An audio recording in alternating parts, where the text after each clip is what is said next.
Racing isn't easy, but experiencing it is. iRacing puts you in the driver's seat with the industry's leading sim racing game. Drive on laser scan replicas of the greatest racing circuits from around the world. Go head-to-head against other drivers chosen by skill-based matchmaking to ensure competitive racing at every level. Compete across all your favorite series. In officially licensed cars, engineered to deliver the most accurate driving experience possible.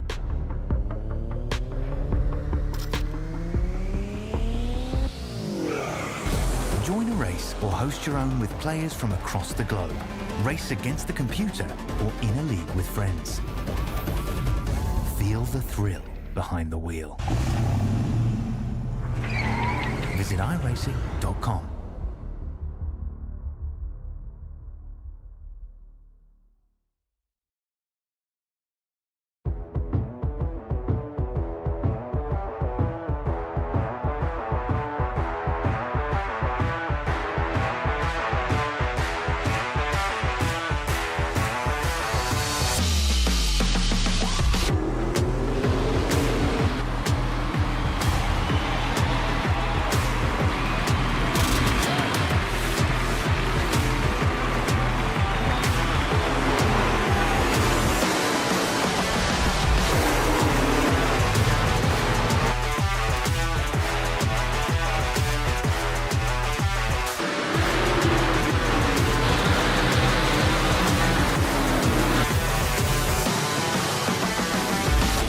World of Outlaws Dirt Racing is available now. Download your copy today.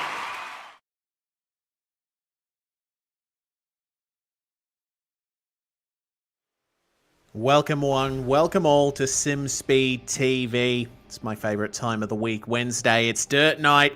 We are broadcasting once again the Oceanic Dirt Sim Events 360 Power Series presented by Neuropower. Round 1 of 6 taking place at Volusia Speedway Park in Virtual, Florida. And this is one of my favorite dirt tracks on the iRacing service. Always throws up a really good event. We've come off the back of the 410 sprint car season, and now we do take some cubic inches out of the equation, but the racing should be just as high octane. To bring it to you all live here on SimSpeed TV across YouTube, Facebook, and Twitch, myself, Reese Gardner. Jay Kennedy's with me in the commentary box and also handling production behind the scenes. Jay, I have been looking forward to this for a long time. The return of the 360s. This is going to be fantastic. 100%. It's going to be absolutely awesome. Cannot wait. Hello, everybody. Welcome back to Dirt Racing on Wednesday night here on SimSpeed, and apologies to everyone who was hoping to watch the final round of the 410 series live, but I was a little bit preoccupied that Wednesday night, and fortunately we couldn't make it, but we'll make up for it tonight and have a fantastic night of racing, and it should be a load of fun. Yeah, absolutely should be. Let's check out the venue we're going to for this first round of the season. It's a place we've had many incredibly good races at in the past, and for very good reason. Volusia Speedway Park is a D-shaped dirt oval with a good amount of banking, and in a 360, at least in qualifying, it's pretty much flat out the whole way round. It's a big track, but certainly can throw up some curveballs with that curved back stretch and the way the track tightens on the exit of the final corner. It's a little bit of an odd shape track, isn't it? As you said, the weird little back straight that's not really straight at all, and then the very, very straight front straight. It should provide some great racing, as it always does, but very, very fast, I think, is probably the key to take away from this track. It is incredibly quick, it's incredibly difficult to get right, and it should provide some brilliant racing. 3 wide will not be uncommon tonight, which would be great to watch.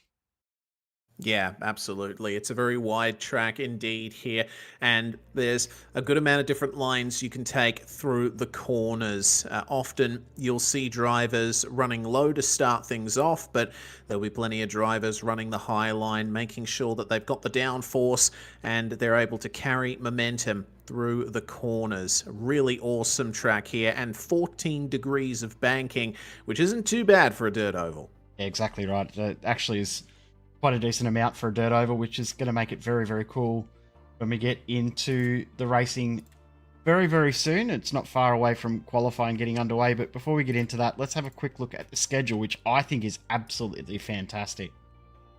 Yeah, we've got a fantastic schedule right here. Volusia, of course, for round 1. Next week, we go to the new to iRacing Lincoln Speedway, and that'll be the first time we broadcast a race at that track here on SimSpeed. Then we go to the classics, Williams Grove and Lernerville for rounds 3 and 4. Lanier Speedway, provisionally for round 5.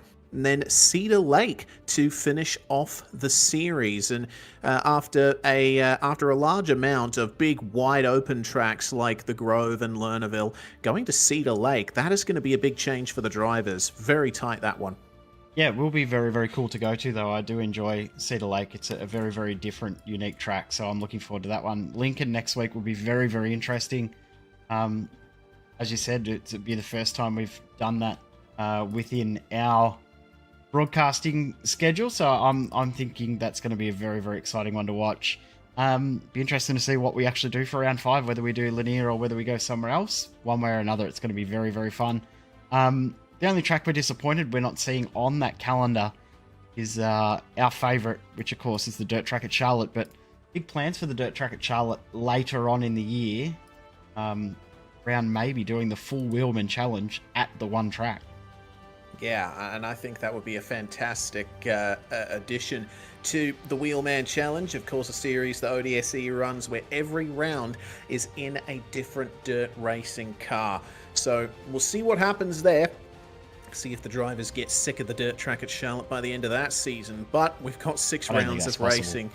No, certainly not. It's really entertaining whether you're a driver or a broadcaster. But we got 6 rounds worth of racing coming up here in the 360s over the next month and a half. And here's how things are going to go in this series. Of course, 8-lap heats with the top 4 from each heat advancing to the A main. Then we've got the usual run through the alphabet, the C main and the B main, where top 4 advance in each. And then we've got the dashes, all second place heat finishers going into Dash B, and that's going to decide the last positions pretty much inside the top 10 if we have 5 heats or less. And then Dash A, all first place heat finishers going for it, and it will decide pretty much the top 5 grid positions, again depending on how many heats there are. And then a 30-lap A main. I really like the concept of the Dash there, Jay, and Dash is a very fitting name for it. Yeah, 4 laps. We've seen them before. We've seen all sorts of things with dashes and duels over the past, and I think this format's going to be very, very fun and entertaining to watch. So I'm looking forward to that when we get close to the end of the night. Something that probably is different as well for it. A lot of the time we don't see drivers that, get a win right at the start of the night. They don't get back on the track until the A main. At least then they're going to get to feel the track out a little bit before that A main rolls around. So that could be an interesting dynamic when we get to that point too. Yeah, of course, we always have to consider the way the track evolves across the course of a night of racing. ODSE don't usually reset the tracks to 0% usage before the A main, so they're going to be looking at quite a worn circuit by the time they get into the full biggest points paying race of the night. Only a few minutes left in practice before the drivers will head on to qualifying. Of course, you only get a lap's worth of practice in these events. Very nice to see that practice time is limited, and there are penalties in place if you run more than the allotted number of laps. And it did cost some people when it came to the 410 series, didn't it, where they've done extra laps, getting penalised in their heat, starting rear of grid, and then couldn't progress through, and it ruined their whole night. So understanding the practice rules is very, very important when it does come time to roll around into the heats, and then, when we get into the mains later on. So making sure you understand the exact rules around that, very, very important. The other rule to take note as well is the restart rule. Those last 2 light towers on the right of screen there, it turns 3 and 4. That is the restart zone, so the drivers must be in that area before they can restart. Yeah, keep that in mind, because if they put the power down outside of those zones, then there's going to be some big penalties for them coming from race control, who always run a tight ship here in ODSE. And I know that this is a bit of a wide-angle lens on this shot, but you also get a real sense for how wide the track really is. I mean, this track is only 800 meters in length, and there is space here for maybe 5 or 6 cars wide. But of course, hopefully we're not going to be seeing too much of that, because it almost always ends in disaster. It's one section, though, that always catches... It was probably 2 parts of the track that really catch drivers out. I'm going to see how good my drone skills... I haven't played with the drone for a little while, but let's see how we go here. This little wall here where the tyre bundle is, this tends to catch drivers out, just there. We're focusing in on. So watch that yellow tyre bundle when we come into the A main later on. That will bring out lots of cautions, I've got no doubt. The other segment is the drone decides to continue on all on its own. Drivers are out for their 1 lap of practice. Over on the other side of the track, you can see that there is a little wall that's cut out a little. The drone decides to reset on me. There we go. That's always good. Thanks, drone. Oh, that was a good shot from the drone there too. Let's see if we can get that wall there. It's right at the point where you open out the steering at the exit of turn 2. And it can draw you into a bit of false sense of security if you've got someone on your outside. It allows them to feel like they can move across a little bit more. Track narrows up very quickly, put you in the wall very quickly as well. So don't be surprised to see that little wall cause some dramas when we get into racing in a couple of minutes' time. We're not far away from seeing our first times come in for practice and also getting into qualifying to who sets down fast time.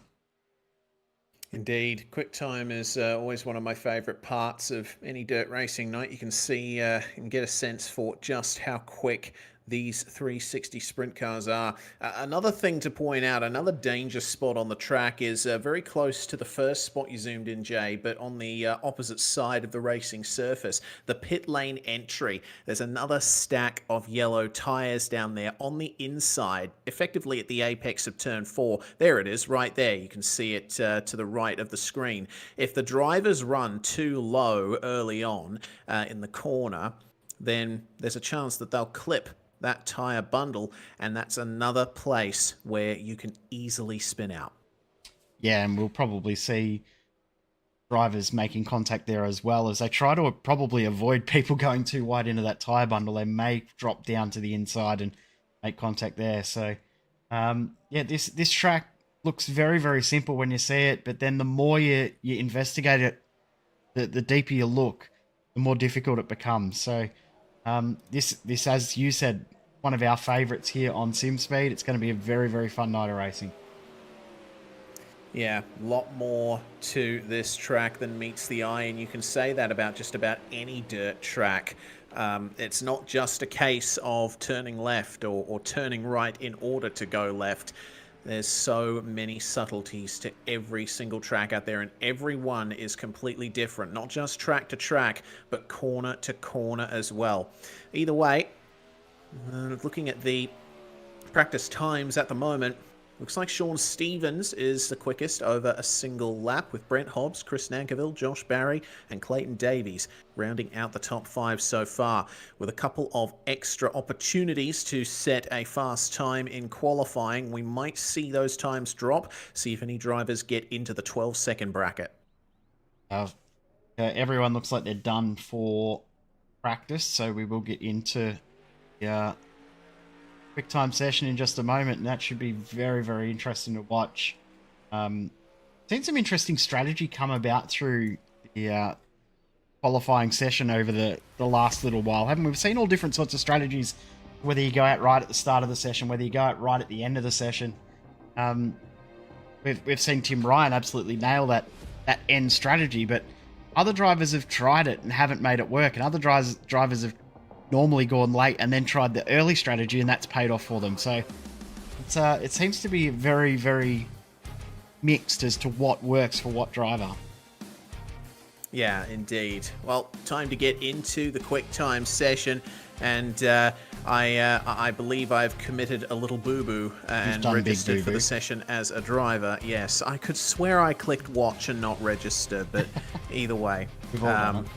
Yeah, we've all done it, and that will be the only time it happens this season. Fortunately, it's easy to pick me out because they've given me the nickname SimSpeed Reese in ODSE, so I'll be looking for a "you've been disqualified" message coming in very soon. Sean Stevens, then, the driver who topped practice out on his QuickTime session. Every driver is on their own on the circuit in this 4-minute session, but they will all be setting their times at the same time. Harry Stewart putting the first time in here with Braden Morosky, Sean Stevens, Leo Heaton completing that top 4, but Cole Ferguson going to P2. Josh Barry, meanwhile, goes to 2nd, and Stevens comes back and sets the quick time there. We are into the 12-second bracket with Josh Barry running a 13 flat.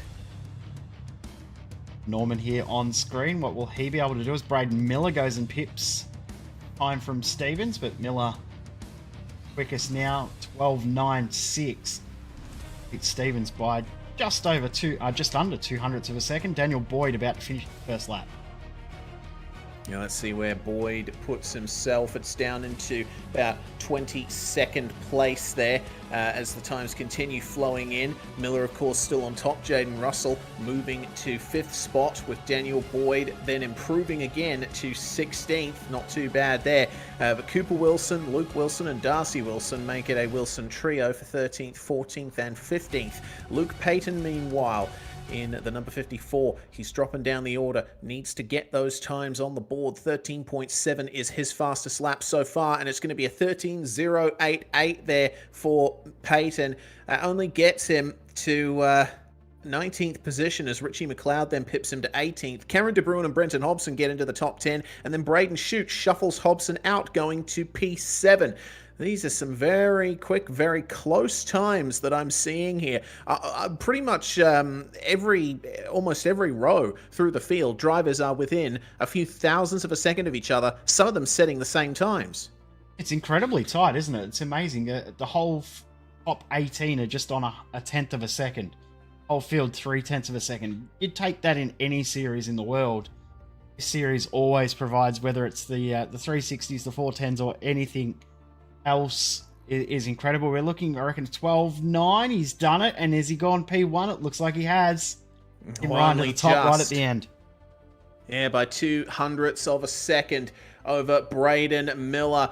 We do have our last few drivers setting times here. Looks like Van der Wacker's done with his session. Brett Wheeler, meanwhile, car 56, running the high line here in the last dying moments of the session. Let's see where Brett will be able to put that number 56 machine in that bright green paint scheme. 13.7 for the first lap. I think he was just using the high line to get some momentum here because he's sticking to the inside of turns 1 and 2 this time around, and then controlling the rear end very nicely, barely sliding at all as he comes across the line. 13.035 for Brett Wheeler. That's good enough for lucky 13th. And that looks like it's going to be the end of the qualifying session. Looking at the timesheet in Sim, I am the only driver registered for the session not to set a time, and that's the way it should be, with Tim Ryan getting the quick time by 0.02 of a second over Braden Miller, Stevens, Barry, and Parrott, your top 5, and there's only 0.003 separating Parrott and Russell. Of course, this is not how the drivers are going to start in the heats, because they're going to be sorted into their respective fields. And speaking of heats, we should get going for Heat 1. It looks like there's going to be 4 heats here tonight, and it's going to be headed up in Heat 1 by Tim Ryan, with Travis Parrott joining him on the front row.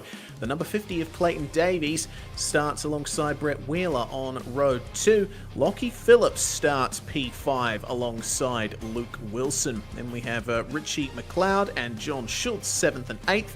A 10-car field in this heat, rounded out by Braden Morosky and Daniel Nickel.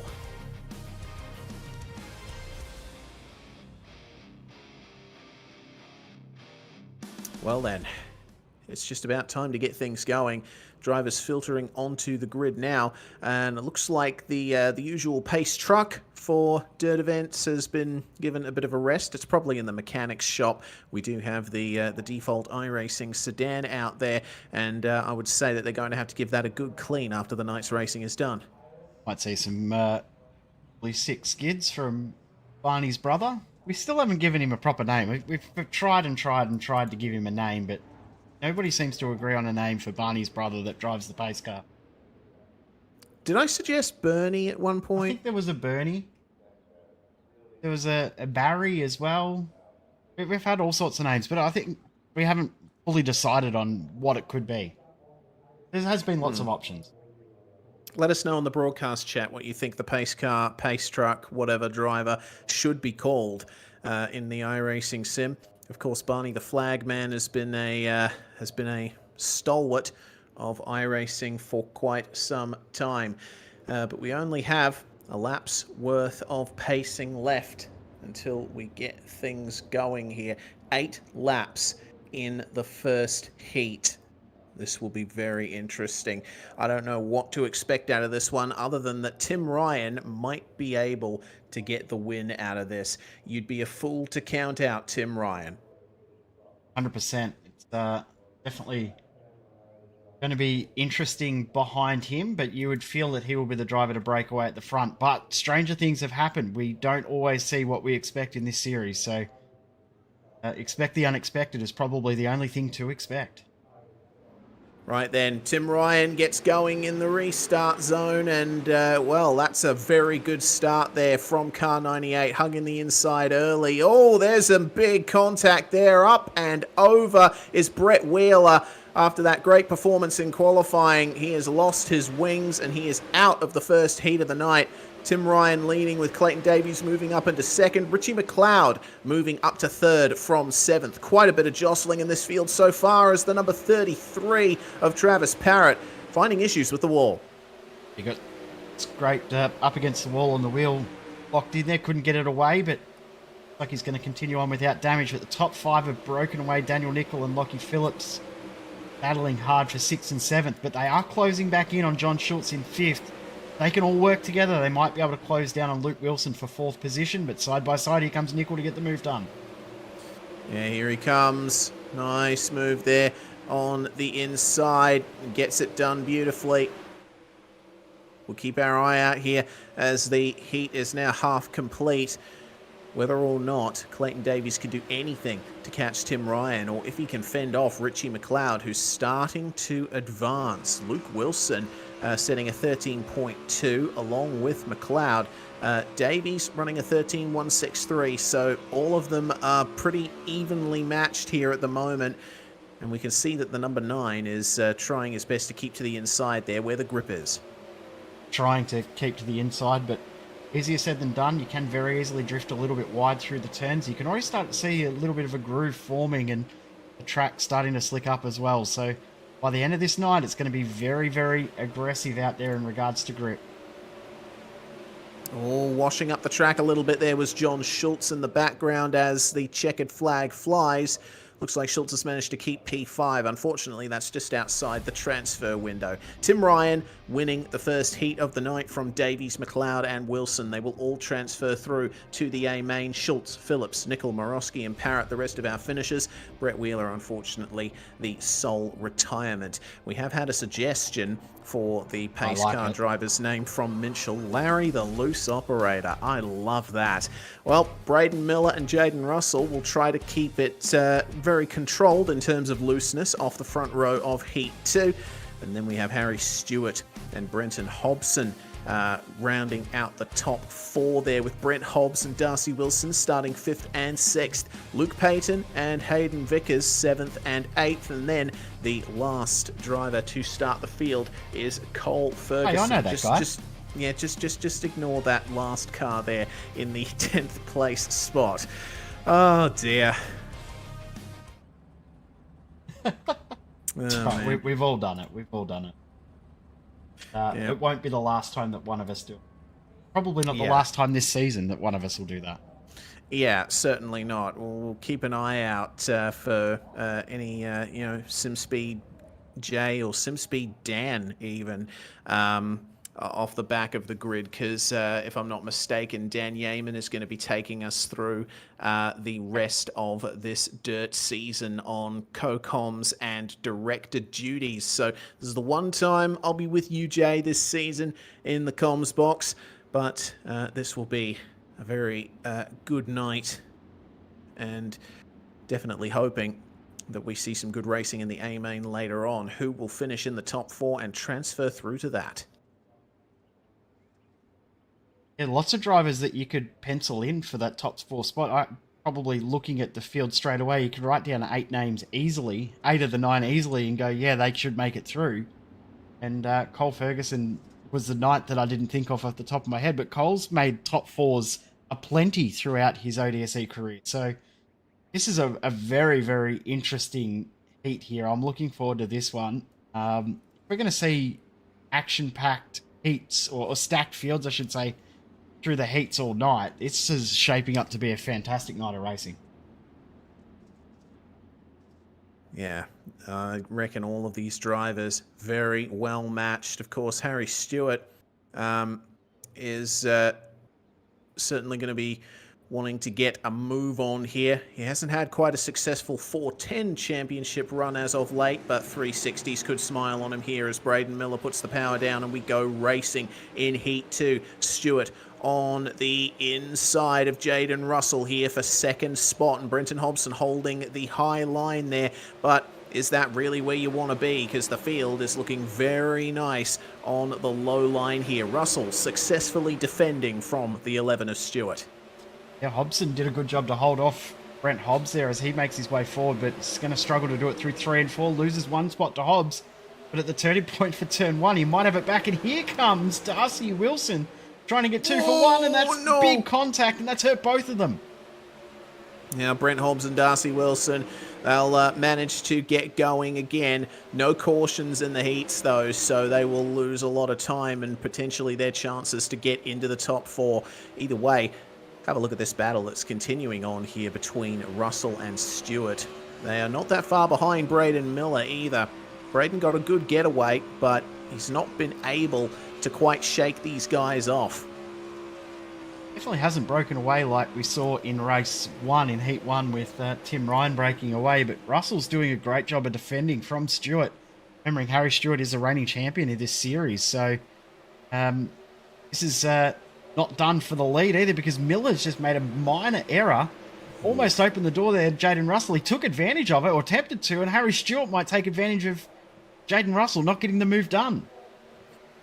Well, running the middle of the road there for Russell, that is right on the cushion, and it looks like it's given him the momentum he needs to keep Stewart behind. It is the white flag who is going to come away with that second place. Russell still defending from Stewart. Looks like he might hold him off here. It's almost going to be side by side. They make contact across the line as Miller wins, but ultimately Jaden Russell scored ahead of Harry Stewart and Brenton Hobson, completing the top 4.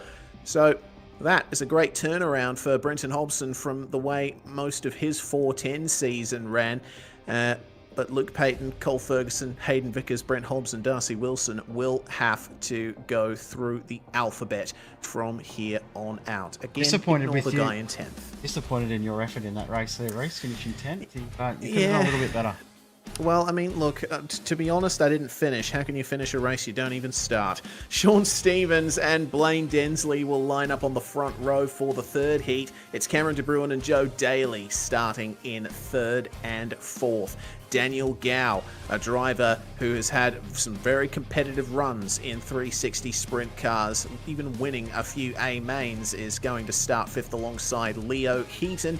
And then 7th and 8th, Daniel Boyd and Nathan Norman.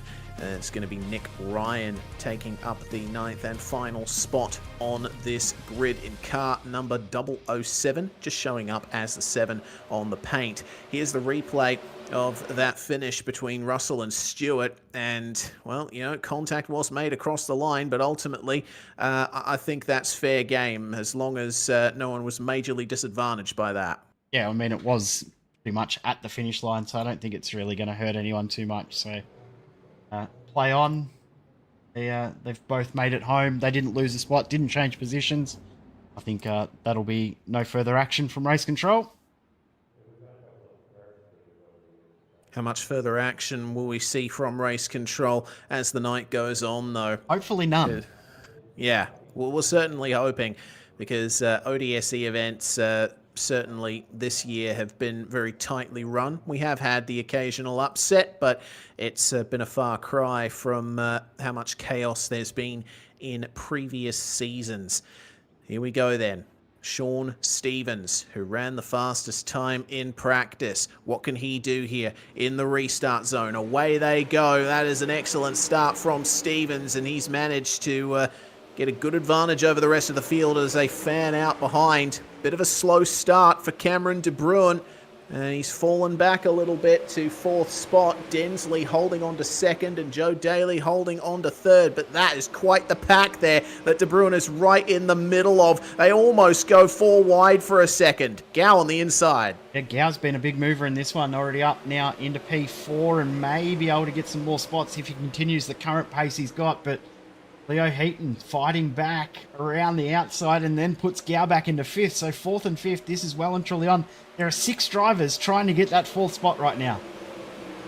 That's what we like to see. That is the spot that will get you straight into the feature. Your night could be over from here unless you don't finish in that spot. Joe Daly going for the inside line on Blaine Densley, but Densley keeps it straight on the exit and gets the position back. Now Leo Heaton is right with them, and Cameron De Bruin has made his way back into 5th spot. He and Daniel Gow fighting over that position, and it's closing up here for second spot. Sean Stevens still leading the way as we enter the final few laps of this heat.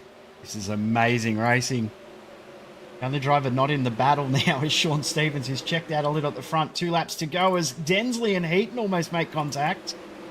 Now Joe Daly's coming in, and here comes Daniel Gow to try and steal that 4th spot away. Not quite close enough. White flag at the line.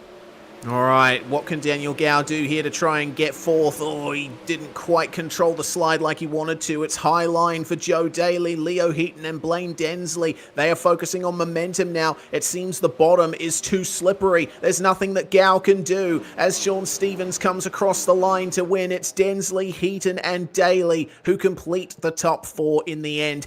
Gow, unfortunately, falling to 6th place there, as he was beaten to the line by Cameron De Bruin by only 100th of a second. Boyd, Ryan, and Norman will complete our field. That was a cracking little heat there, and we have 1 more to go. 1 second separating the top 6. Absolutely awesome. 2 seconds for the whole field.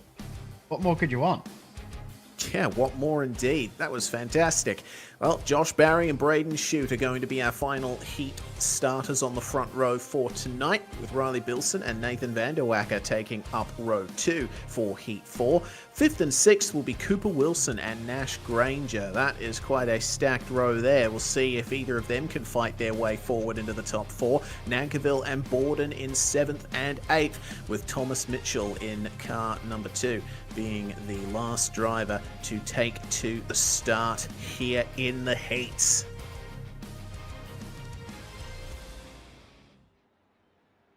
Ooh, strap yourself in, race. Yeah, I am strapped in.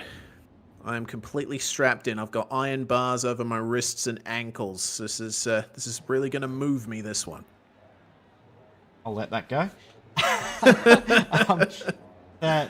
Seen a few of the drivers in this heat really show form in the 410 series, didn't we? We saw the likes of Vanderwacker. I wouldn't say come from nowhere, but really show some really strong form that may have caught some other drivers by surprise a little. Definitely showed us something that we may not have been expecting. It was really great to watch last season. Bilson as well had some really good pace too. Braden Shute, also another driver that really impressed in the 410 series. Yeah, absolutely. It seems the extra power really suited them. But here in 360s, it's a little bit more about momentum. And Josh Barry will have the momentum coming off the start there. It could be a change for second, with Riley Bilson now getting past Braden Shute, but then Shute gets him right back. That's the crisscross that we were expecting there. and we can come to expect for the rest of the night, but it is going to be on for second place and on for the lead as well. I think this is the closest a heat lead has been all night. Yep, definitely is. Barry's actually having to defend the spot at the front. So it's great that we've got a battle for the lead. Battle for first, battle for third, battle for fifth. Means that we've got battles all the way through as Barry breaks a little bit of a gap, but loses momentum right at the end of the corner. Here comes Braden Shoot to the inside. Big slider, and he might get this done. Yeah, it looks like he might just cover him here if he runs the high line through turns 1 and 2. Oh, goodness me. Nearly ended up getting put into the wall there by the number 14. And Josh Barry will recover that one. But he's continuing to fight here as Braden Shoot goes up the inside. And oh, this is looking fantastic. It's on for fourth as well, with Riley Bilson now keeping Cooper Wilson behind him. It seems that they are starting to pull away from Nathan Vanderwacker. So Vanderwacker back. They will try and fight their way forward here, especially if these drivers keep battling like they are. Battling is the key word in this race, isn't it? There's battles going on everywhere. Vanderwacker has dropped, but I tell you what, the way that Bilson and Cooper Wilson are racing, Wilson and Bilson, there's a chance that one of them could end up out of this top 4 very, very quickly as Wilson makes a little error. Here comes Vanderwacker to maybe steal that 4th spot. White flag. Chris Nankerville getting past Vanderwacker there as we enter the final couple of corners of this one. Some big lunges happening, but who's going to come across the line first? It will be Braden Shoot. Fantastic drive from the number 59. Barry will finish in second. Then it is Bilson and Wilson, the flower pot Milson, I don't know, rounding out the top 4. They'll transfer through to the heats. I appreciate what you tried to do there, Reece. My apologies. No, I loved it. I loved it. Well, Nankerville, Vanderwacker, Mitchell, Granger, and Borden will have to work through the alphabet. But again, that is a whole field covered by less than 2 seconds, which shows you just how competitive the field is here. Going to be a competitive race as well. The C main. Next up, we will see top 4 of this race go through. Thomas Mitchell and Braden Morosky on the front row. Second row will be Brent Hobbs and Nick Ryan. Third row will be Nash Granger and Travis Parrott, Darcy Wilson and Nathan Norman on row number 4. Row 5 will be Corey Borden and Brett Wheeler, the only driver to really have a big incident. We've seen a couple of minor incidents, but Wheeler was the only one that had a big one. I think that's all there is in the field. Reece, wink, wink. Yeah, I think that's all there is too. Only 10 cars starting the field here in the C main. Well, this is going to be a 10-lapper, and the top 4 from this one will transfer through to the B main. Everyone else who finishes behind them, outside the top 4, will be going home. We've still got 5 races to go in the night too, Reece. So as we're into the C main, doesn't mean the racing's close to the end. The top 4 will go through here into the B main. The B main, after this, of 12 laps. There we will have 2 dashes of 4 laps each with our second place and first place finishes from the heats to sort out the top 8 grid positions for the A main, which is coming up at the main event. Over 30 laps of racing, 30 laps of green flag racing, I should say, as well, which I'm hoping a relatively clean race. Hoping. Yes, well, I think that we've seen pretty clean racing so far tonight. You can always expect a couple of prangs, couple crashes in dirt racing, especially in the sim sphere. So I think comparatively this has been a very good night if you're into clean racing so far. Let's see if that continues here in the C main, with every driver fighting for their right to stay in the event. Leading them away will be Thomas Mitchell. And in the restart zone, he gets a great start, but that's a really slow start from the top line for Braden Morosky. Unfortunately, that's caused a pile-up at the back. Travis Parrott, Corey Borden, and Nick Ryan, unfortunately, involved in that. And I think we might already be seeing our first retirement there with Parrott back in the pits. Parrott's out. Looks like Corey Borden's out as well. So, big incident there, and Morosky will be inspected by race control. into whether he's caused that accident or what's happened with that accident. So it's going to be interesting to see what happens there. But Darcy Wilson now into 4th. And have a look at how quick Brett Wheeler's closed in. He's now into 6th. Remember, he started at the back of the field. He's now right in this to potentially come on through and steal 4th place away, confirming no further action for that start. Just unlucky for those guys that got checked up at the back. Yeah, unlucky indeed. Well, Brett Wheeler here is a man on a mission. Remember, he was looking quite competitive in that first heat. He started 4th and ultimately had to finish well off the pace. So let's see what he can do to try and take this here from Darcy Wilson. Wilson is keeping it to the high line, but seems that Wheeler's working pretty well the low line. He's even dipping low, laid on in the corner, keeping it just a little bit lower than Darcy Wilson is, riding the cushion, even riding the wall. And there we go. That's the run that he needs. Coming across the line, he will be scored in 4th place. That looks fantastic, but Darcy Wilson is going to try and fight back here. We're already starting to see a lot of fresh clay form on the inside of the back stretch, and drivers will be using that as they continue trading places for the top 4. Only 3 laps to go. Around the field, Mitchell and Hobbs are going at it, but I think the transfer spot is more important at this stage of the race, at this stage of the night, because this is go or go home stuff. You need to finish in that top 4 to make it through. And Darcy Wilson leaves nothing on the table. He's pushing as hard as he can. If he can't make it, he's going to make sure that Brett Wheeler can't either, because he's pushing every single limit there is. White flag in the air. Tell you what, that was very, very close at the line. Who's going to get it this time? Well, looks like Wheeler is going to fall to the inside here. No, he's going to stay and straighten out the exit. Who's going to finish 4th? Is it going to be enough for Wheeler? It's not! Darcy Wilson finishes in 4th place there. Brett Wheeler will have to go home along with Morosky, Ryan, Borden, and Parrott. Borden and Parrott, our retirements there. Thomas Mitchell. Oh, God, all right. Wow, maybe we should have been looking at the lead. We'll get a replay of that, I think. Yeah, Brent Hobbs, 0.08 of a second from victory in the C main. That's a fantastic gap there. But Nash Granger and Darcy Wilson will join them going through to the feature.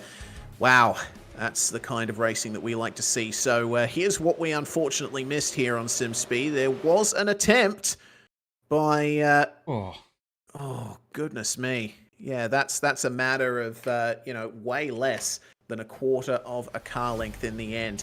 But we will have to move on through to the B main.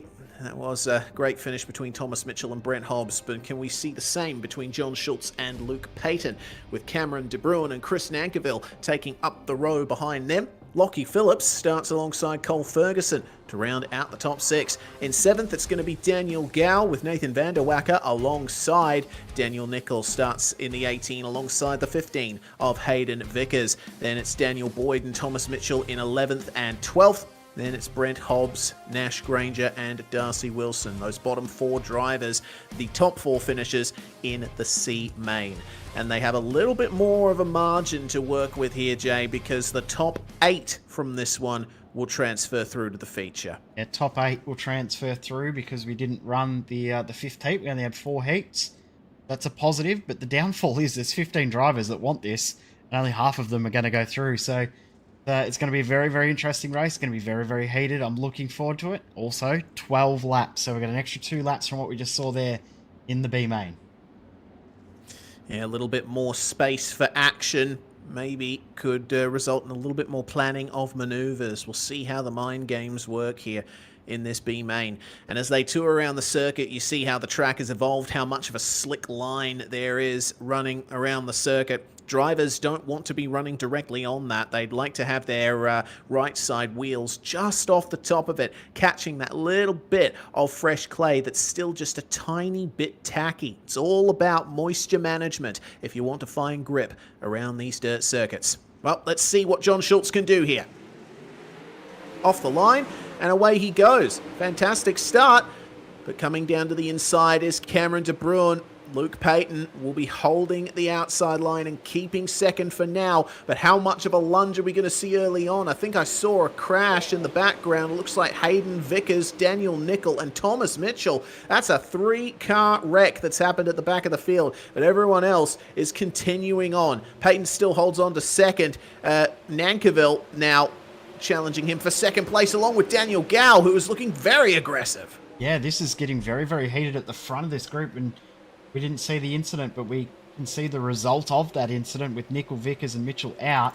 Only takes one of these to not give quite enough room for 3 or 4 cars to get taken out when they're racing this hard. This is going to be very interesting as Vanderwacker and Ferguson make contact, and now they're both outside the top 10, let alone the top 8. Yeah, well, that's another example of us mentioning something and then something like it happening. Side by side on the way into the first corner. Goodness me, the number 13 of Cameron De Bruin is working hard here to try and hold on to some semblance of a good position here, but he is dropping, fallen down to 6, but he could try and look at a top 4 here as he gets to the inside of Luke Payton. Chris Nankiville managing to get himself up into second. Meanwhile, Daniel Gow still holding the inside line, and a big slide from Lockie Phillips behind him. That could bring De Bruin back into this as we check out Luke Payton's view of all of that.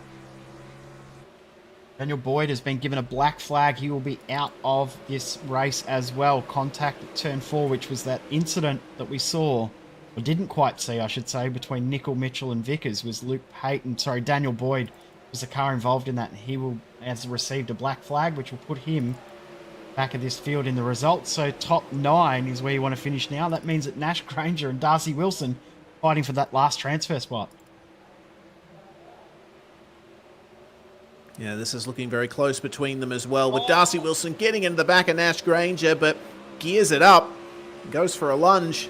Coming into turn 1, does he manage to put himself where he needs to? Only for a moment. Granger gets the inside on him once again.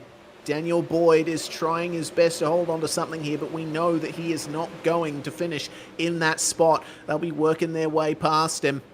And now it's a bit of a cat amongst the pigeons situation, with Darcy Wilson trying to find himself a way around that car of Daniel Boyd. White flag for everybody, and it looks like Boyd has fallen to the back of the train, so there will be no further gearing up of positions as John Schultz here manages to hold off Chris Nankiville only just for the B main win. And have a look at how close it was there for a couple of those positions. So Schultz, Nankiville, Phillips, and Gow are your top 4. De Bruin, Granger, Hobbs, and Payton will get themselves into the feature from there. Unfortunately, Darcy Wilson just missing out on getting into the top 8, with Daniel Boyd finishing in 10th place, and with that black flag, an extra 2 laps, and that is quite the retirements list for a B main. Ferguson, Vanderwacker, Nickel, Mitchell, and Vickers.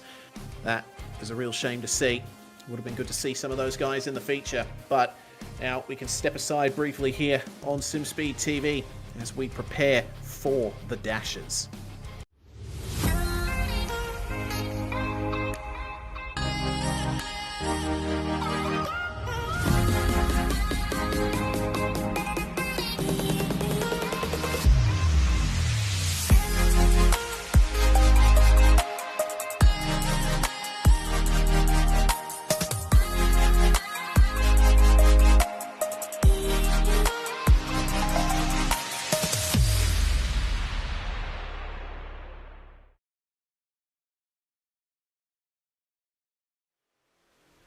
Indeed, the dashes, sponsored by King Race Designs. Thank you so much, guys, for coming on board as a sponsor of the ODSE 360 Power Series, presented by Neuropower, and of course joined by an excellent sequence of companies which include FastPrint Signs and Apparel, DM Simtography, Loose Operations Design and Apparel, and Wash It Mobile Truck Washing. Awesome stuff, and what a night we've seen so far. Of course, the heats and the alphabet always throwing up a few surprises and some really good racing. The wideness of Volusia Speedway Park has certainly shown that it lends itself well to good racing, as it always does. But the drivers are now emerging onto the track for that King Race Design sponsored dash. This is Dash B here.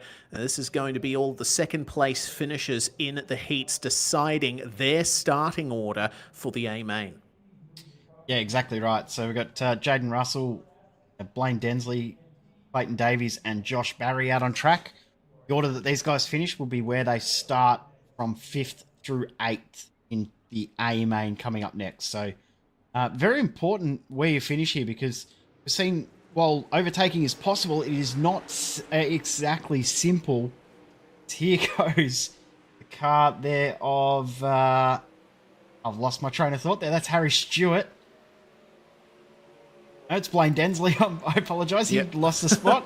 It's confusing me without having the timing working. But we're away now. Jaden Russell starting to check out, but Clayton Davies starting to chase him down. 2 laps to go. Yeah, indeed. Cross the line to start lap 3 of 4, and that's a great run round the outside of turn 4 for Jaden Russell. Unfortunately stuck on the slick line as Davies runs up the circuit and loses the lead. Unfortunately, the entry didn't go too well for him there. He could be looking at a potential 3rd place in this one. Final lap starts for Dash B, and Jaden Russell is in a comfortable lead at the moment. Looks like Davies is also safe from Barry, but could there be a run from Densley right at the finish? Outside line for him. Russell crosses the line, followed by Davies, but Josh Barry will hold off Blaine Densley, and that's the way they are going to start, I believe, unless they're still racing, which it looks like they are. I thought that was 4 laps right there. So did I. Yeah, well, Jaden Russell finishes, and there we go. That ultimately is how they finish anyway. No changes of the finishing order on that final lap. Next up, we will have the race winners. So we've got Sean Stevens, Braden Shute, Tim Ryan, and Braden Miller in the next one. I'll be heading out on track in just a moment. And as you can probably work out, when we said that those guys were racing for 5th through 8th, these guys will be racing for positions 1 through 4. We get to the A main next. When they get out on track for that A main, they can choose whether they start on the inside or the outside. Yeah, always nice to see there's an extra element of choice for the drivers as the drivers involved in Dash A make their way out onto the racetrack. It looks like Tim Ryan, the last to emerge there. They all line up coming through turns 1 and 2. And Tim Ryan will assume his place at the front of the train on the inside line here. But Braden Miller will try and give him as good of a race as he can. We've seen how difficult it is to beat Tim Ryan so many times over in ODSE. He is undoubtedly one of the best sprint car drivers in Australia, if not the world, on the virtual scene. So I would expect him to go away with this as the green flag flies and we are racing. Already there's contact between Braden Miller and the black car of Sean Stevens. It is looking close for second on back here. Tim Ryan is racing for pole position in the feature, and he might just run away with it with how hard these guys are battling. 100%. These guys behind are really working hard, aren't they? They're trying their best to... Oh, no! It was always going to happen. I mean, sure, they're fighting for something important, but at the end of the day, it's not the end of the world in the virtual world if they do make an error like that. So Braden Miller's done. Sean Stevens is just limping at home, and Tim Ryan will pick up the win. He starts his 4th and final lap of this race. All right, then. Well, away we go. And, yeah, there's a big gap here between Tim Ryan and Braden Shute. Ever since all of that fighting started, not much that Ryan could do to make mistakes and reel them back in. But that's going to be the end of it there. Tim Ryan and Braden Shute will be your front row for the feature here at Volusia Speedway Park. And I tell you what a field we have. 24 drivers taking to the start of this one, Jay. It is going to be fantastic. 100%. 24 drivers, 30 laps. This is going to be heated. It's going to be action-packed. It's going to be a fantastic race coming up in just a minute's time. Literally a minute's time. We're 1 minute away from the race session beginning. Just getting into the first A main of the Neuropower 360 Power Series for Oceanic Dirt Sim events. This is going to be brilliant.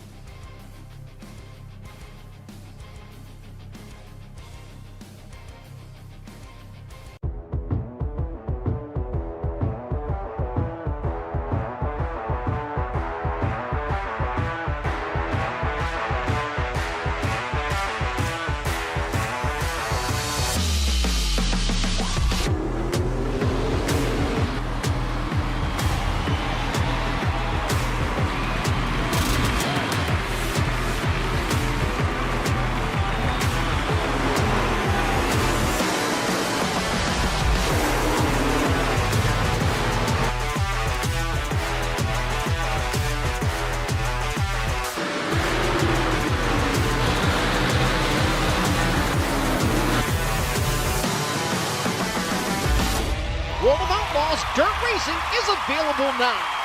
Download your copy today. Well then, quite a bit to dissect so far, and even more to come in the Neuropower Oceanic Dirt Sim Events 360 Power Series. This first round at Volusia Speedway Park, well, if this night so far is anything to go by, we're in for one heck of a season. Once again, I'm Reese Gardner. It's Jay Kennedy alongside me in the comms box and handling production. We are moving through into the feature now, Jay, and I'm looking forward to this race more than anything in the past week. This is going to be fantastic. What a field we have. It's Tim Ryan and Braden Miller who start on the front row here.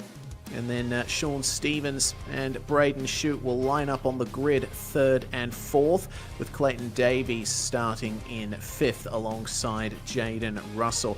Blaine Densley and Josh Barry will round out our top 8, and then we get into the field that hasn't been altered by the dashes. Richie McLeod and Harry Stewart will round out the top 10. Yeah, from there we've got Leo Heaton and Riley Bilson on row number 6. Row 7 will be Luke Wilson and Brenton Hobson. Then we've got Joe Daly and Cooper Wilson on row number 8. Row number 9 will be John Schultz and Chris Nankiville. Row 10 will be Lockie Phillips and Daniel Gow. And then we've got the guys that came through from the B main, the back half of the B main, I should say. Cameron De Bruin, Nash Granger, and lastly, but definitely not least, Brent Hobbs and Luke Payton. 24 drivers, over 30 laps of racing. This is going to be one heck of a show.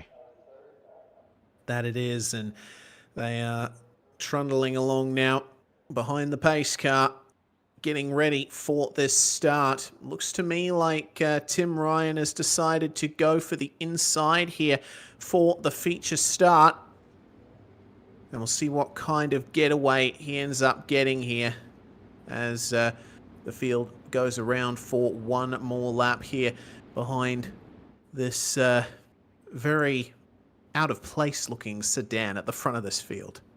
Pace car does look out of place, but in the same breath I like it too. It's cool to see. It's yeah, it's not quite right, but hey, we'll take what we can get. As long as the pace car works, we'll take it. Yeah, as long as it does its job, which it pretty much always does. I do recall that except for when we broke it that night. Yeah, that dirt event in the majors. Yeah, we had that, year. and we broke it in that oval wheel race too. We did indeed. Well, we shall see now what kind of start Tim Ryan gets, and it is a good one. Again, starting from the inside as the feature gets going. Sean Stevens trying to fight for second with Braden Shute, but the crisscross is done, and Shute holds on to P2. Look at the field fanning out behind them. Everyone fighting for position here. Sean Stevens now alongside Jaden Russell, and Russell is doing incredibly well here at the moment, working his way up into third. There's contact behind between Braden Miller and Sean Stevens, who is starting to drop. Yeah, Miller and Stevens making contact again. They did that in the dash as well, so They've made a lot of contact as Blaine Densley has an issue and drops to the back of the field. Josh Barry also starting to make moves, as well as Cooper Wilson, already the biggest mover, as we've got an incident. Chris Nangaville, I think, involved. Oh, a big one. Oh, yeah, and Blaine Densley trundling along with absolutely nothing on the top of his car. I think this is going to be a good opportunity to go to our first replay of the race, Jay. And it seems to me like Blaine Densley's issue was separate to everything else. He was sent right into the wall. Wait till you see where this starts. Some 4 wide as well. Oh, dear. Yeah, this can only go one way. Oh, okay. Schultz just nowhere to go. Wrong place, wrong time. Luke Wilson, wrong place, wrong time. That was just unfortunate for a lot of drivers in that one. Yeah, certainly was. I can tell you also that Blaine Densley had contact with Brenton Hobson on the exit of turn 4, and it looked like Hobbo had a bit of contact with the right rear of Richie McLeod that sent him up into Mr. Densley. And I get the feeling that's going to be a big ding on Blaine Densley's radar there. Fortunately, he has made it back out. Drivers are granted 1 fast repair in this series, but only within the first half or so of a feature race. Hard hit in the wall there for Densley as well. I just saw a replay of it off camera. He's lucky that he's still able to bring it back to the screen. Yeah, clean took the wing off, which is never any fun in a car that relies on those wings to even function as a race car. Try again. Doing a good job of clicking the right button tonight. I'm full of a head cold and it's starting to take its effect. But have a look at that, just bang into the wall. And I'm surprised that didn't bring out a caution, actually. Yeah, I'm surprised too. It happened at pretty much the exact same time as the incident that brought out the caution. I think maybe just prioritizing one incident over the other was the sim. Well, we've managed to make it 3 laps into this race so far, and Tim Ryan continuing to lead the way, as most people would expect he would. Interesting to note that restarts have been changed to single file by race control. They usually won't do that unless the cautions are in the last 10 laps. Incident that brought out the caution, no further action, racing incident, so no penalties have been issued from that incident as well. Ready to go back to green in just a minute. Okie dokes. Tim Ryan will lead them away here at the conclusion of the next lap, and they'll all start forming up behind him now. Be interesting to see how a single file restart ends up going with these guys. Braden Shute has found that I think he can't quite keep up with Tim Ryan at the moment. He'll be defending from everyone behind. Jaden Russell getting up from 6th to 3rd. Braden Miller falling back from 2nd to 4th. Sean Stevens from 3rd to 5th. It's looking like most drivers have either gained or lost about 3 or so positions. So we'll see how much of a change is made here in this second green flag run. Ryan keeps it middle of the road through the final turns and goes low through turn 4. That is a good start there, but looked like I saw a car a little bit out of line there in the background. I think that was Richie McLeod, who wasn't quite in line with everybody else, but a bit of an orderly restart here. Some good racing going on between Sean Stevens and Josh Barry here, going side by side into these first corners, and going very high there is Clayton Davies, who's searching for a podium here. Look at how much the pack is compressed. Oh, that's contact there between Barry and Stevens, and Sean gets into the wall. Oh no!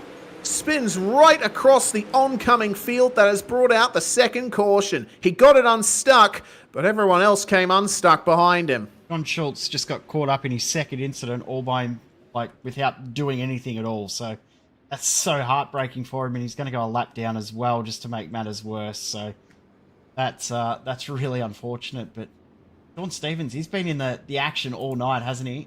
Unfortunately, it's just gone awry. Going to miss. Now got heavy damage, but he will get it into the pits. Get that fast repair done. Yeah, that he will. With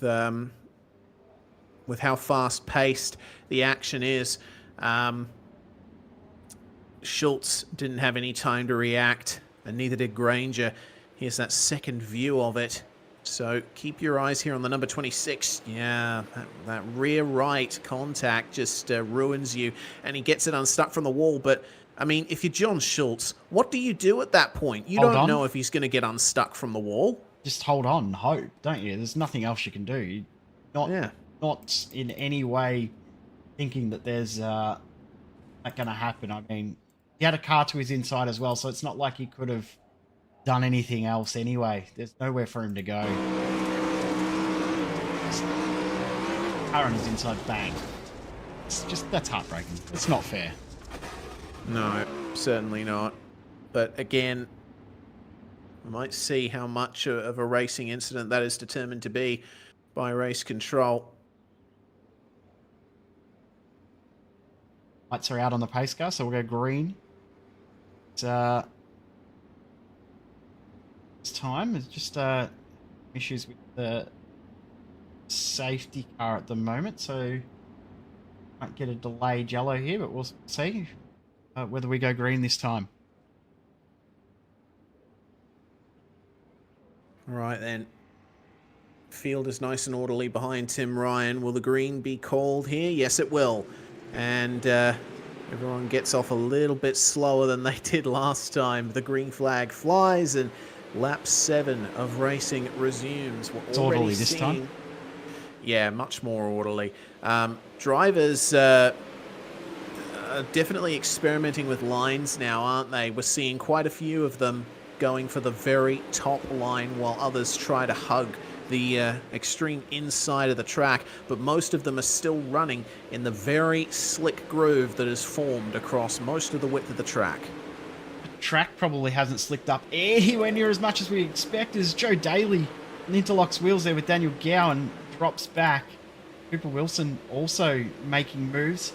Biggest mover in the field is Daniel Gower as well. He's already up 8 spots. Have to make that 9 and potentially 10.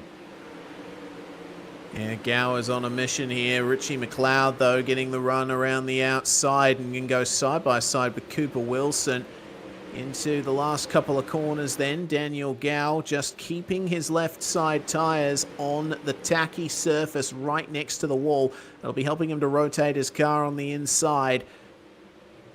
But at the moment, it doesn't seem like he can do much unless there's an incident, which there is. Cooper Wilson coming together with Richie McLeod, and Gow just streams by them. Daniel Gow up into the top 10. I was about to say before that happened there too. There's been a change of position for third as Braden Miller has got himself up into third. And now Jaden Russell is starting to apply pressure to Tim Ryan. This is the first time I've seen Tim Ryan challenged all night. Jaden Russell with some great pace into the lead. Yeah, this is fantastic stuff here from Jaden Russell. Might Tim Ryan have potentially underfueled his car and potentially is backing off a little bit and hoping for another caution to come out? You can see that he's getting swamped by these guys now. Braden Miller trying to find a way past. Braden Shute and Clayton Davies also behind as Davies goes to the inside there. We look at it from Josh Barry's perspective. Davies side by side with Shute coming into the first corner here. But it seems the inside's not quite where you want to be yet. No, but you can see for sure that Tim Ryan is holding this group up because Jaden Russell's already broken a little bit of a gap. 3.5 tenths of a second. Doesn't sound like much, but that is enough in these cars when you've got good momentum to start to break away and have enough of a gap to apply pressure to the guys behind us. Josh Barry makes the outside work. This is the first time I've seen the outside work. Sorry, that was Clayton Davies around the outside holding off Josh Barry. So starting to see drivers experimenting a lot more now to find the line than what we have all race long. Still 13 laps to go, so there's still plenty of action left. Yeah, still plenty indeed. Oh, Davies almost getting into the wall, but he still keeps Josh Barry behind him. Tim Ryan now is giving up a lot of time to Jaden Russell, who is steaming away at the front of the field. I'm wondering if Tim Ryan is gearing up for a final attack here in these last 10 laps, but the gap seems too much to overcome at this point, and the field is compressing behind him. Yes, Joe Daly, though, has just had an incident, and I think that is because of the caution that has just come out. Oh, I would yeah. say, looking at that car, that is why we've got a caution out now. That looks more like a midget than it does a sprint car. Yeah, and wait till you see the crash on the replay. It looks like we've had a second car involved of Sean Stevens. Second big incident for him. Second time he's gotten it into the wall here. And it looks like Joe Daly has done the same thing. They didn't make contact with each other. They just both had very similar incidents at exactly the same location. I think this is probably what Tim Ryan was hoping for. Yeah. What he was hoping for to get himself back into the race. Happened to Joe Daly. This is where the outside line has a pitfall, and then you'll see Sean Stevens come steaming in there. You're expecting to see him rolling his way into the shot there, but anyway. And tell you what, how good would the spectator spots be if you were there? Because you might have got yourself a souvenir. Yeah. that wing flicking and over a medical the fence. bill. Yeah, potentially that too. Happened at the Formula One. Am I seeing single file restart potentially? Single file restarts have been the case so far in this feature. They were single file from the very first restart, so I wouldn't be surprised if they keep it that way. Confirming. Okay. All confirming with us that it is single file. Shout out to Brady Baldwin, who's not raced tonight so that he can admin with his normal admins away for the night. So shout out to Brady for giving up his racing opportunity tonight. Always good when you've got people up admin. Sure, it is his series, but he is a racer at heart, so he's out there putting his hand up to not race. Hardest job in the field. Yeah, indeed. Well, let's see how hard of a job it is for Tim Ryan to catch back up to Jaden Russell and potentially pass him. If Tim Ryan is having trouble with fuel, then that caution will have extended his mileage a little bit. But he doesn't seem to be on the attack as Russell starts streaking away at the front of the field. Oh, goodness, yes, that's a big move there by Davies. But Braden Shute gets him right back. Work there for Davies, and Braden Shute does get it back. But in saying that, the outside might be starting to work as we've got another caution. Not 100% sure who this one is for. Potentially Cameron De Bruin. Yeah, righto. We'll have to wait and see. Looks like De Bruin has had an issue. He was running side by side with Nash Granger at the rear of the train. We'll see what happened to him here.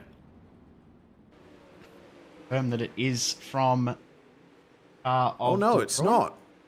It's not. It's Leo Heaton. Yeah, Leo just ahead of him. Yeah, well, Leo had that incident over the wall, and then see right at the same time, had De Bruin have that happen. So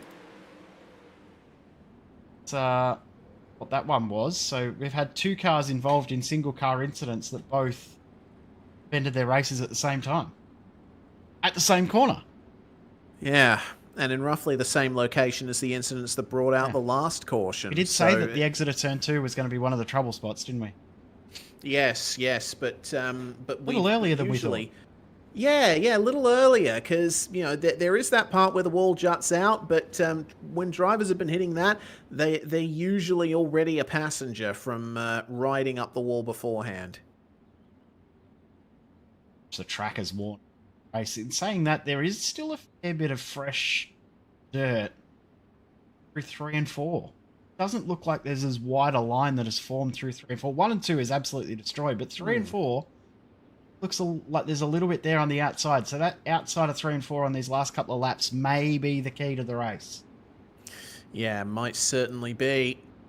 Yeah, that is only half the track width there as the field comes round for what we hope is the final restart. Jaden Russell gets a good getaway. Tim Ryan, though, under big pressure from Braden Miller and Clayton Davies on the attack around the outside. Miller tries to get up beside Ryan, but Davies comes steaming in. Ryan has to give him room there on the inside. They're 3 wide for second across the line. They keep out of each other's hair, though, and there's the slider from Clayton Davies, trying to get into second, but he gets into the wall. Oh, keep it out of it, Clayton. He ends up doing that, and Ryan falls back into second, but Braden Miller trying around the outside. They're 3 wide again across the line. And look who's coming. Harry Stewart as there's contact. And Tim Ryan moves to the inside now. Here comes Harry Stewart. Stewart's come from nowhere in this one to all of a sudden find himself in contention for the win because Jaden Russell has not broken away at this restart like he had previous. Russell goes wide, try and find something. Tim Ryan now starting to come back. You might have been right. He might have been saving something right for the end. 6 to go, 5 to go. Another caution. Yellow. Another caution, Blaine Densley. Oh my goodness. Such a shame there. That was gearing up for a titanic battle. And right when things got their most intense, just bam, out. And, well, judging by your reaction there, Jay, I suppose this is going to be a replay to watch for Blaine Densley. I think this is how mini dirt cars are made. This just keeps going. I think these boys need a bit of the birds and the bees talk with that. How that's going on, but that's the end of Blaine Densley just from that. But sure, race control, look at that. I can see actually there's a couple others helping Brady in race control. There might be a little bit of discussion around that because that ended a lot differently from how you may have expected it when you saw the start of that. Yeah. Well, certainly don't envy race control's job there. And I think maybe we should invest in a sensor bar for future broadcasts, Jay, because need the pixelation. Safe for work. The pixelation to come up. Yes, indeed. Sure, that is how Dirt Midget is. Well, it's a very short caution here. It's been shortened. And away goes Jaden Russell to complete the final few laps of this race. Yeah, that is much better indeed. But Tim Ryan's moving immediately to the outside to try and get some speed up. Let's see what Clayton Davies can do to get past him here. Harry Stewart continuing to work his way round the outside here, but Stewart gets into the wall, manages to hold on to it. That's going to leave him open to an attack from Braden Miller and Josh Barry, who are still trying to fight for a podium here. Yeah, but if they fight too hard, they're going to let Davies and Ryan get away before they've got a chance to steal a potential podium spot. Tim Ryan's not quite close enough to get Jaden Russell. Ryan in the wall! Tim Ryan in the wall has collected Clayton Davies and over the wall there as well. Was that Stewart? Potentially. Yeah, it was. Harry Stewart getting into the wall. That's 3 of the heavy hitters in this race with heavy damage and out right at the end of the race. And we could see penalties come from this too, remembering that the ruling is if you are the driver deemed at fault for an incident that brings out the caution, usually are sent to the back of the line. Yeah, there was another car involved there too. Was that Braden Chute potentially that got spun around there as well? There was so much going on. We need more looks. Yeah, we do. We definitely do. Harry Stewart, the incident was solo for him. He just got into the wall too much and up over the Armco barrier. When you hit it at those speeds with such low a barrier, then there's not much you can do. This is what it looked like for Harry. Yeah, just banging wheels, getting onto the grass, and then you see Tim Ryan doing wheelies over on the left. It was Chute that we saw that got spun around at the end of that too. So Tim Ryan at the moment is still classified second. Does he stay there? Right. We're going to have 2 to go when we cross the line to restart. It will be a green-white checkered, so the next flag will bring out the end of the race, whether it's a yellow or a checkered. The next flag will end it. Yeah, this is going to be interesting, and I'm sure Race Control haven't extended the caution to double-check things, so maybe they're going to let it ride and have a chat about it post-race. But Jaden Russell, if he can get another great start like he did that one, got this in the bag, but how easy is it to do twice in a row? How easy indeed. I've noted that Tim Ryan has been hanging back a little bit on the restarts here. So will there be a change in that respect? I'm honestly not sure.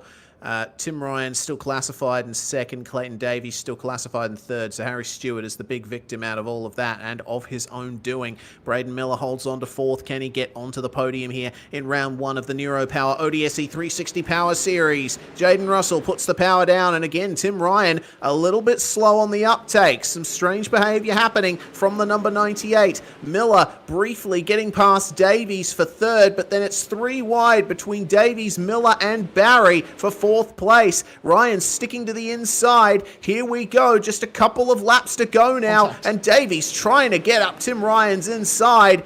Oh, he's just not able to do it, though. The space just isn't there. He's going to have to try for a big lunge or work the outside nicely. Jaden Russell still holding on here, and it is, whoa, that is a big incident there at the checkered flag. Jaden Russell is going to win the feature here at Volusia Speedway Park. That's a really awesome result there for the number 27. Tim Ryan and Clayton Davies only separated by 1/10 of a second at the very end. Who was third? Yeah. That was Davies, apparently. Have a look at that. Wow. Davies, Barry, and Miller only separated by, I think that's 1/2. Half a tenth of a second. A couple of hundredths of a second separating them in the end. So, what a finish that race. Congratulations, though, to Jaden Russell. As far as I can work out, I think that is his first ODSE feature race win. Could be wrong there, but my memory saying that could be his first win. Well, if so, big congratulations to Jaden Russell. That was a sterling performance. Tim Ryan finishes second and Clayton Davies in third. You see how close the gap was there between Barry and Miller for fourth and fifth. Daniel Gow, meanwhile, a magnificent run through the field. After starting 20th, finishes in sixth. That's fantastic. Brenton Hobson missing out on the meme position and getting into seventh with Riley Bilson in eighth. Luke Payton, meanwhile, making a really good run through the field as well from 24th to 9th. And Lockie Phillips 9 places up to 10th. So the field is as follows with Brent Hobbs in 11th.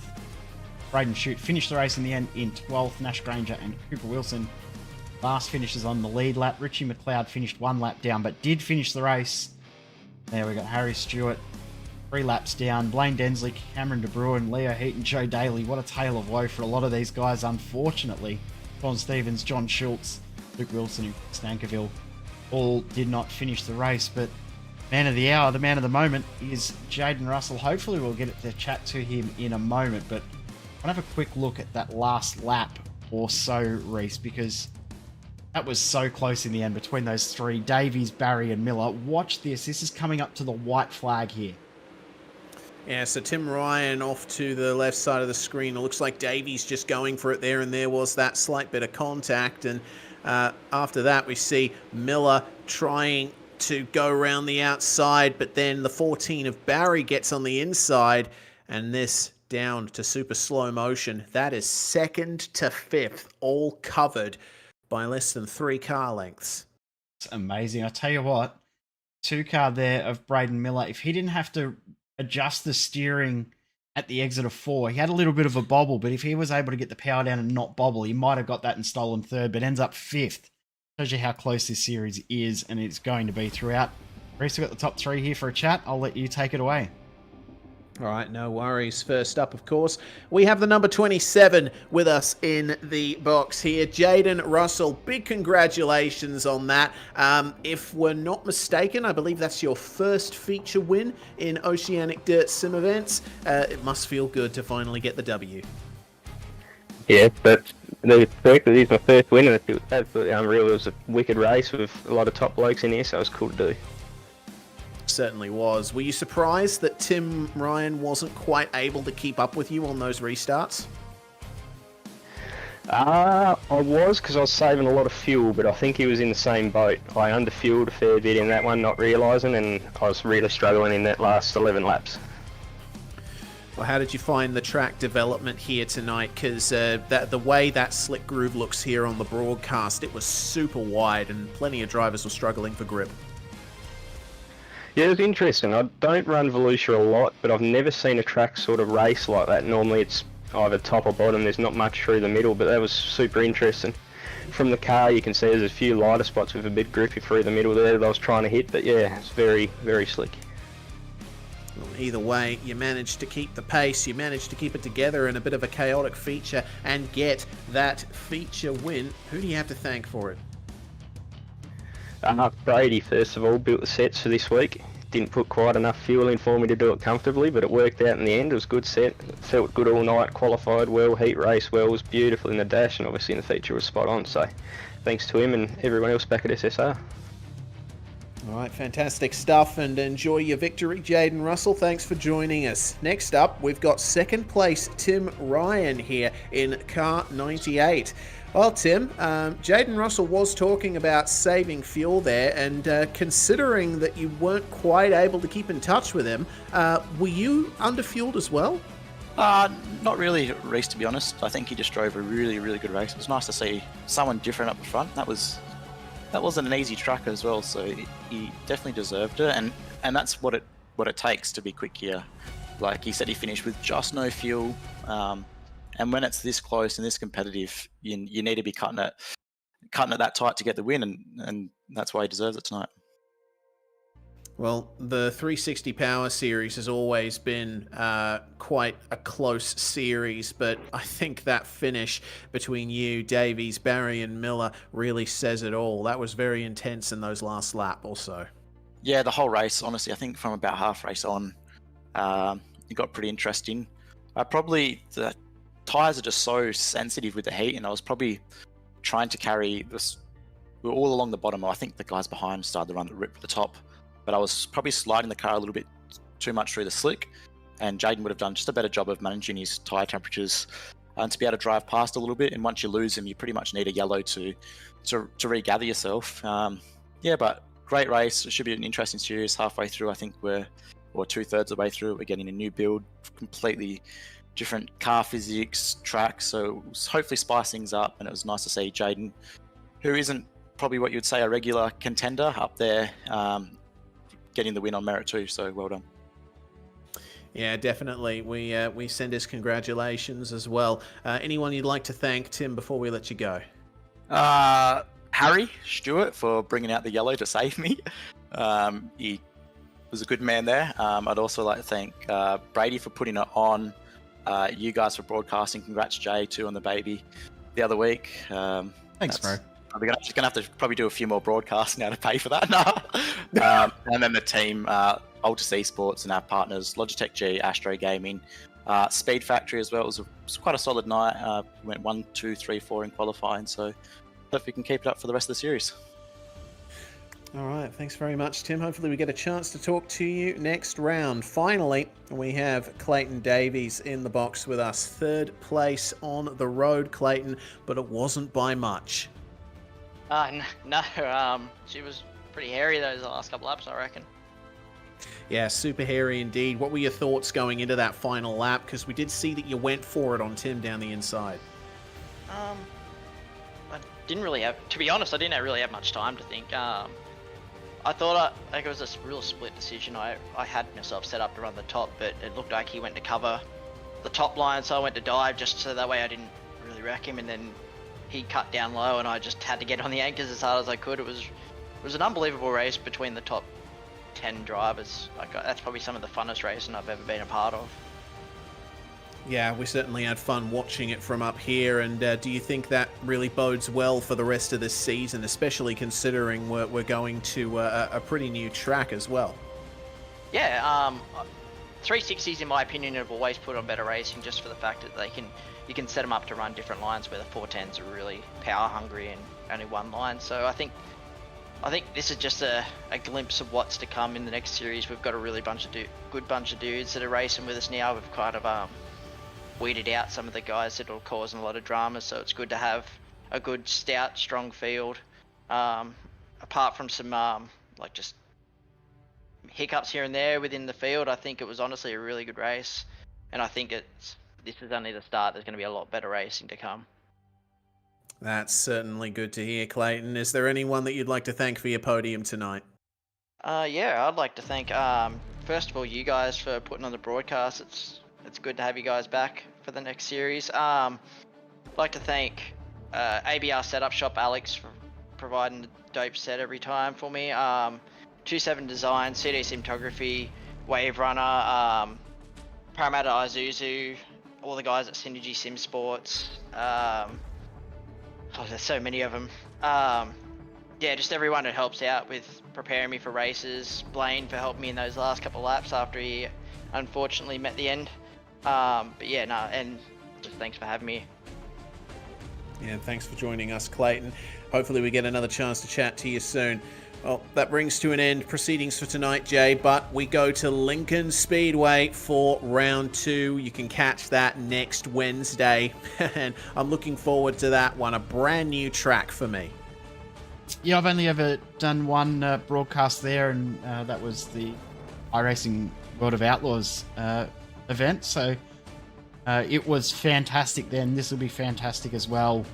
It should be very, very fun. Disappointed I won't be here for it, but yourself and Dan are going to have a really good night. If that's half as good as what we've had tonight, you're in for a great night of racing. And so are you out there watching at home. Thanks very much for joining us here tonight.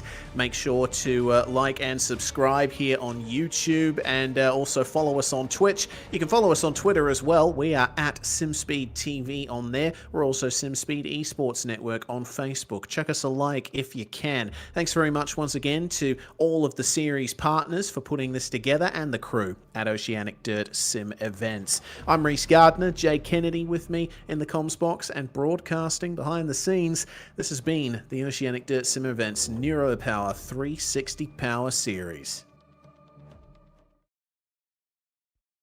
Racing isn't easy, but experiencing it is. iRacing puts you in the driver's seat with the industry's leading sim racing game. Drive on laser scan replicas of the greatest racing circuits from around the world. Go head-to-head against other drivers chosen by skill-based matchmaking to ensure competitive racing at every level. Compete across all your favorite series. In officially licensed cars, engineered to deliver the most accurate driving experience possible.